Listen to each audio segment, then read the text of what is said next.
ሰላሙ አለይኩም ወራህመቱላሂ ወበረካቱ። ውድና የተከበራችሁ የዩቲዩብ ቻናሌ ቤተሰቦች እንዲሁም ክርስቲያን ወገኖቼ እንዴት ናችሁ? ሰላማችሁ ብዝት ይበልልኝ። ዛሬ ትንሽ አስተማሪ ይሆናል ያልኩትን ነገር ላቀርብላችሁ ወድጃለሁ።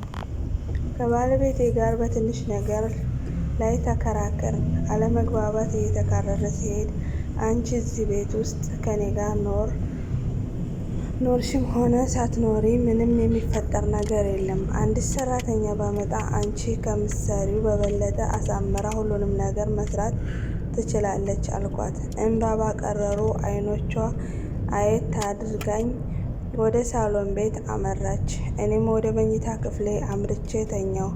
በበነጋው ባለቤቴ ሞታ ተገኘች። የቀብር ስነ ስርዓቱ ከተፈጸመ በኋላ የሚያስተዛዝኑኝ ሰዎች ጋር ሆነን ወደ ቤት ተመለስን። ለተወሰኑ ቀናት ሰዎች ከጎኔ ስላልጠፉ ምንም አልመሰለኝም ነበር። ቀን ከቀን የሚያስተዛዝነኝ ሰው እየተመናመነ ሲመጣ ብቸኝነት ተሰማኝ። ቤቱ የሚውጠኝ መሰለኝ። እንደምንም ብዬ አልጋዬ ላይ ጋደም አልኩ። ባለቤቴ ትተኛበት የነበረውን ቦታ ባዶ ሆኖ ሳገኘው ለመጀመሪያ ጊዜ የሀዘን ስሜት ተሰማኝ። ከእንቅልፌ ስነቃ የስራ ሰዓት ረፍዷል። ለምን እንዳልቀሰቀሰችኝ ልቆጣት ዞር ስል ለካ ከእንግዲህ ላትመለስ ጥላኝ ሄዳለች። ከተጋባን ጀምሮ ቁርስ ደርሷል እንዳይረፍድብህ እያለች ለስራ የምቀሰቅሰኝ እሷ ነበረች። ቁርስ ሳልበላ ወደ ስራ ቦታዬ አመራሁ። ቀኑ በዝግታ እያለፈ ቢሆንም የሆነ ነገር ቅር እንዳለኝ ይታወቀኛል። ምን ይሆን ስል አሰብኩ። የባለቤቴ ስልክ ጥሪ ነው። ሁሌም ስራዬ ላይ ሆኜ ትደውልልኝ ነበር። ሁሌ እንዴት እንደናፈቀኝ ልነግርህ አልችልም። ደግሞ እንዳትቆይ በጊዜ እንድትገባ ትለኛለች። እንዲህ ስትለኝ ልትቆጣጠረኝ ፈልጋ እየመሰለኝ እናደድባት ነበር። ዛሬ ግን ድምጿ ናፈቀኝ። ሰዓቱ ደርሶ ወደ ቤቴ ተመለስኩ።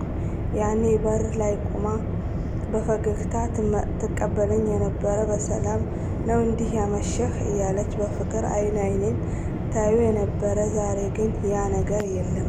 ብቸኝነቱ፣ ጨለማው ያስፈራሉ።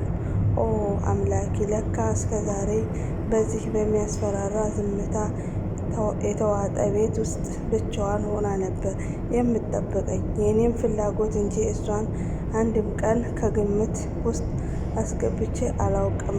አሳዘነችኝ። ያኔ ነው በዚህ ሁኔታ እያለ ያለሁ ክፉኛ ታመምኩ። ከአጠገቤ ሆና የምታበረታታኝ፣ በእጆቿ እያሻሸች ፍቅርን የምትለግሰኝ፣ የምታጽናናኝ፣ የምታስታመመኝ እሷ ነበረች። ዛሬ ግን የለችም። እንዴት ይከብዳል! ይህችን መልካም ሴት በከፍተኛ ሁኔታ ስበድላት ኖሬ ከነከነኝ። ራሴን ጠላሁ። ስቅስቅ ብዬ እያለቀስኩ እያለ ድንገት የኔ ውድ ረፍዷል ተነስ የሚል ድምፅ ከእንቅልፌ አነቃኝ። ለካስ ይህ ሁሉ ጉድ የሚታየኝ በህልሜ ነበር። በድንጋጤ ተውጬ አጠገቤ ሆና በፍቅር አይኔን የምታየኝም ባለቤቴን ይቅፍ አረኳት። አልሐምዱሊላህ ውዷ ባለቤቴ በህይወት አለች። ከዚህ ቀደም ለበደልኳት ሁሉ ይቅርታ ታደርግልኝ ዘንድ ተማጸንኳት። ከእንግዲህ ላላስከፋት ለራሴ ቃል ገባሁ። ነገሮች ካለፉ በኋላ ከመጸጸት አሁኑ ከአንተ የሚጠበቀውን ነገር ለማድረግ ጥረት አድርግ። የሰው ልጅ በተፈጥሮ ምሉእ አይደለም። የተወሰኑ ድክመቶች ይኖሩበታል።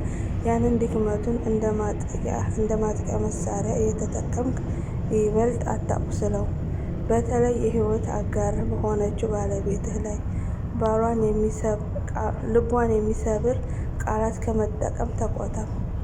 ለወንዶችም ቢሆን ለሴቶችም ሰዎችን የሚያስቀይምን ነገር ለመናገር መቸኮል የለብንም። መረጋጋት አለብን። ሁሉም ነገር እንዳሰብነው አይደለምና ሁሉም ሰው የራሱ የተለያየ አመለካከት አለውና